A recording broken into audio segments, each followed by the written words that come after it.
तो सबसे पहले तो सर स्वागत है आपका हमारे यूट्यूब चैनल पर। और आपने ये 2 दिवसीय जो अनार उत्पादकों की और आयात निर्यात की जो मीटिंग रखी, वो बहुत ही सफलतापूर्वक आज कंप्लीट हो चुकी है। तो इसका किसान भाइयों को है जो कितना फ़ायदा होता है और किन-किन चीज़ों के अंदर इनका फ़ायदा होता है?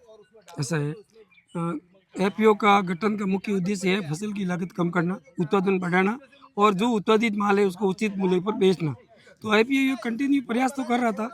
इस बार हमने ये तय किया कि जो 2 दिन इसलिए रखा कि इसकी उत्पादन की क्वालिटी कैसे बढ़े ताकि अच्छा, निर्यात हो सके। अच्छा। और जब निर्यात क्वालिटी का उत्पादन हो जाता है तो हाँ, उसके भाव अच्छे मिले तो निर्यातकों को भी बुलाया और अच्छा, 2 दिन में जो किसानों से विचार हुआ, निर्यातकों से विचार विमर्श हुआ, अच्छा। गवर्नमेंट के जो ऑफिसर्स हैं हाँ, हाँ, या गवर्नमेंट की जो संस्था है जैसे एग्रीकल्चर विश्वविद्यालय है, हाँ, एनआरसीपी सोलापुर है, अच्छा, काजरी जोधपुर है, हाँ, हॉर्टिकल्चर विभाग राजस्थान है, अच्छा, कृषि राज्य विपणन बोर्ड है, हाँ, एपीडा के वरिष्ठ अधिकारी आए अच्छा, और कम से कम 22 एक्सपोर्टर आए अनार के। अच्छा, उन्होंने 2 दिन मिलकर पहले दिन ये किया कि इसकी उत्पादन क्षमता बढ़ती है, उसके साथ-साथ क्वालिटी बढ़ावें। तो अच्छा, वैज्ञानिकों ने किसानों से विमर्श किया और बहुत ही अच्छी न्यू टेक्नोलॉजी के साथ ये जानकारी दी कि इससे आपके उत्पादन बढ़ सकता है, क्वालिटी भी बढ़ेगी और उत्पादन बढ़ेगा। अच्छा, दूसरे दिन जब साइंटिस्टों ने ये बात बताई, उनके साथ वैज्ञानिकों के साथ अनार उत्पादक जो एक्सपोर्टर आए थे, हाँ, वो भी साथ में रहे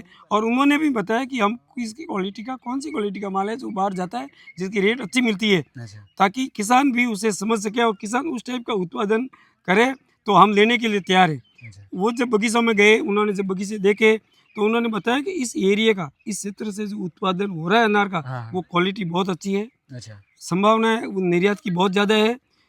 एक उन्होंने ज़रूर बात बताई कि उनकी जो क्वालिटी के साथ-साथ जो साइज़ बढ़नी चाहिए, अच्छा, साइज़ बढ़ने के लिए उन्होंने किसानों से भी कहा कि अच्छा, आप उत्पादन करने के साथ-साथ फल पर, पौधों पर फल जो लगते हैं, उनकी संख्या सीमित रखें। अच्छा, समय पर उर्वरक एंड जो आपकी पानी की सिंचाई की सुविधा है, हाँ, उसका मैनेजमेंट इस टाइप से करें कि पौधे को समय पर जो खाद पानी भी चाहिए वो मिले अच्छा, और पौधे अच्छे रहे और उनके साथ जो फल आते हैं उनकी हाँ, साइज अच्छी रहे। तो तो उन्होंने एक बहुत बड़ी बात कही कि फल की संख्या सीमित रखें और उत्पादन बढ़ावें। बिल्कुल।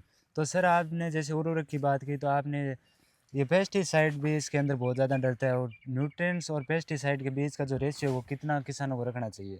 आपने बहुत ही अच्छी बात की और पूरा एपीओ क्या पूरा अभी तो देश भी इस हुँ, साइड है कि जो पहले व्यवस्था थी उसको मेंटेन रखा जाए और जो अंधाधुंध ये जो झोले साहब डॉक्टर जो हाँ, कहेंगे हाँ, उनके कारण जो दवाई अंधाधुंध हो रही है वो स्वास्थ्य के लिए, ज़मीन के लिए, एरिया के लिए, मानव के लिए अच्छा, ठीक नहीं है। हाँ, तो काफ़ी किसान मोटिवेट हुए भी हैं और जैविक की ओर अ, अग्रसर भी हो रहे हैं और कर भी रहे हैं। हमने अच्छा, एक दो जगह जाके खेतों में देखा भी है। एक खेत तो ऐसा था टोटली हाँ, उसने पूर्ण रूप से जैविक खेती की और उनका उत्पादन पहले साल तुलनात्मक रूप से ज़रूर कम हुआ, अच्छा, लेकिन उसकी क्वालिटी अच्छी रही और जो बाहर से आए, उनकी रेट अच्छी मिली, तो लोग काफ़ी प्रेरित हो रहे हैं और जैविक की ओर अग्रसित हो रहे हैं। अच्छा। सर अभी जैसे आपने बहुत सारे मैंने देखा कृषि अधिकारी आ रखे थे, उनसे आपने इस क्षेत्र के अंदर क्या-क्या माँग रखी? किन-किन चीज़ों की माँग है जो किसान यहाँ पर कर रहे थे? ये भी बहुत ही महत्वपूर्ण प्रश्न है। हुँ, ये हुआ कि किसान अंधाधुंध बिना जानकारी के हुँ, हुँ, केवल मात्र जो सेलर है कीटनाशक उनके कहने से उर्वरक से धंधा तुम दे रहे हैं, हाँ, जबकि उनको मिट्टी पानी की जांच करवानी चाहिए। जांच बिल्कुल, करने के बाद जिस चीज़ की कमी है हाँ, उसकी पूर्ति के लिए उर्वरक या खाद या जो भी दिया जाए वो व्यवस्था की जाए। तो हमने एक तो सबसे पहले कहा कि यहाँ पर उर्वरा शक्ति बढ़ाने के लिए मिट्टी पानी की जांच करने के लिए लेबोरेटरी हो हाँ, और उसके आधार पर किसान जो उनकी ज़रूरत है हाँ, वो वहाँ पर यदि पौधों को देते हैं तो हाँ, खर्चा भी कम आएगा, लागत कम आएगी, उत्पादन बढ़ेगा और उसमें जो बहुत ज़्यादा मात्रा में कीटनाशक देने से उनका खर्चा बढ़ रहा है वो भी कम हो जाएगा और अच्छा। फ्रूट स्वास्थ्य के लिए भी अच्छा रहेगा। अच्छा सर, और एक सवाल मेरा रहेगा कि आपसे, जैसे ये अनार है, इसको अगर एक तो किसान सीधा मंडी के अंदर बेचता है, और दूसरे इसके अंदर रहता है कि अपना कोई ऐसे हो गया कोई जूस बना के बेचे, या उसका क्या-क्या प्रोडक्ट वो किसान तैयार कर सकते हैं? बहुत ही बड़ी है, यदि प्रॉपर वे में ये यहाँ हुँ, ऐसे कोई ऐसी प्रोसेसिंग यूनिट लग जावे जिससे दाने बने अच्छा, या उनका जूस बनाया जावे, हाँ, तो इसकी जो कॉस्ट है नहीं इसकी जो विक्रय जो रेट है हाँ, हाँ, वो मेरे ख्याल से दाने जैसे कह रहे हैं कि 800 रुपये, 600 रुपये, 500 रुपये किलो बिक रहा है। बिल्कुल, और ये अनार तो यहाँ पर ज़्यादा हो 70, 80, 100 इस बार रेट तो ठीक है, हाँ, ठीक बिक रहे हैं, लेकिन फिर भी यदि उसको प्रोसेस किया जाए अच्छा, तो कम से कम उसके दुगने भाव मिल सकते हैं और किसान आत्मनिर्भर जो गवर्नमेंट की मंशा है उसके अनुरूप हो सकते हैं। अच्छा सर, जो कटे फटे जो अपने अनार होते हैं उनका किसान क्या करे, क्योंकि वो तो ज़्यादातर कोई लेता तो है नहीं, तो फिर गायों को फेंकना पड़ता हाँ, है। ये बिल्कुल नहीं, ये बात तो नहीं है। गायें तो आजकल इतना कॉस्टली हाँ, फल है, नहीं दे पा रहे हैं। अच्छा। और देते भी नहीं, ठीक है, ये तो बताया जा रहा है। हाँ, ये ज़रूर है कि यदि अच्छी क्वालिटी का थोड़ा-सा फट गया है, तो हाँ, पहले तो हम ये वैज्ञानिकों से ये भी किया कि इनकी फटने की शिकायत कम हो। अच्छा। और उसके बाद जो फट जाते हैं लेकिन हाँ, थोड़ा-सा फटा है, ठीक, तो उसके दाने निकाले जाएँ, जूस निकालें। और हमें तो यही बताया गया है, हम एक ट्रेनिंग में भी गए थे, वहाँ ये हाँ, बताया था कि इसके दानों के से ऑयल निकलता है, वो बहुत कॉस्टली 15,000 किलो के आसपास बिकता है।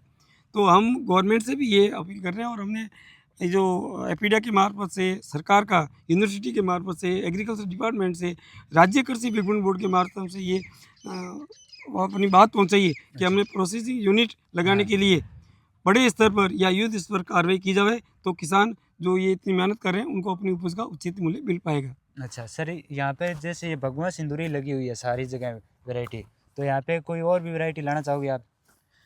ये आपने ये भी ठीक बात की। वैसे वैरायटी के तौर पर मैं आपको बता दूं, ये जो टिश्यू कल्चर पौधे हैं, हाँ, हमने काफ़ी इसके लिए भी वो किए हुए हैं। वो बता रहे हैं कि टिश्यू कल्चर पौधों में बीमारी, पौधे ज़रूर नरम होते हैं, हाँ, सेंसिटिव होते हैं, लेकिन अच्छा। उसमें बीमारी कम आती है। और जो गोटी वाले पौधे आते हैं, वो क्या, हाँ, पौधा यदि सही नहीं है, गोटी जिसकी गोटी ली गई है अच्छा, वो यदि गोटी सही नहीं है, तो एक पौधे के कारण दूसरी बीमारी फैलती है। अच्छा, तो इसके लिए भी हम प्रयत्न ये कर रहे हैं कि उनको वैज्ञानिकों के माध्यम से ये प्रेरित करें कि वो अच्छी क्वालिटी के पौधे लेवें। अच्छा, अब आपने बात की कि जो यहाँ की क्वालिटी है, हाँ, ये ऑलरेडी जो क्वालिटी है, भगवा या सिंदूर जो भी है, हाँ, हाँ, वो इस मौसम और अनुकूल के ठीक लग रही है, तभी उसका उत्पादन ठीक हो रहा है और अच्छा। क्वालिटी भी अच्छी है। और सर जैसे कोई खारा पानी है, जैसे अपने पास टाइम नहीं है ज़्यादा, हुँ। तो थोड़ा-सा आप शॉर्ट में बता दो, जो खारा पानी है, वो अच्छे अनार के उत्पादन ले, इसके लिए आपके क्या प्रयास रहे हो रहे ये हैं? आपने बहुत सही बात की। खारे पानी जो खारे ज़्यादा खारा नहीं होना चाहिए, नहीं, लेकिन जो थोड़ा-थोड़ा। थोड़ा जो भी खारा हाँ, है, वैसे खारे पानी के जो अनार उत्पादित होते हैं, थोड़ा-सा पौधा ज़रूर कमज़ोर रहता है हाँ, दूसरों की अपेक्षा। पौधों की साइज़ कम बनती है, लेकिन उसकी क्वालिटी, ड्यूरेबिलिटी ज़्यादा होती है, प्लस अच्छा, स्वाद, मतलब स्विष्ट वो उसमें अपनपन ज़्यादा होता है, मीठापन। अच्छा, तो ठीक है, उसके लिए एक और दूसरा रास्ता एग्रीकल्चर डिपार्टमेंट वाले भी बता रहे हैं हाँ, कि जैसे जिप्सम है, हाँ, हाँ, या मैनेजमेंट इस टाइप से करें। अच्छा, खारे पानी को भी जैसे बूंद-बूंद से कर रहे हैं, उससे काफ़ी कुछ राहत मिली है। हाँ, हाँ। जिप्सम है या इस टाइप के जो गोबर है, वो थोड़ा खाद ज़्यादा देवें, तो वो प्रॉब्लम भी मिट जाएगी और ये उत्पादन भी बढ़ जाएगा।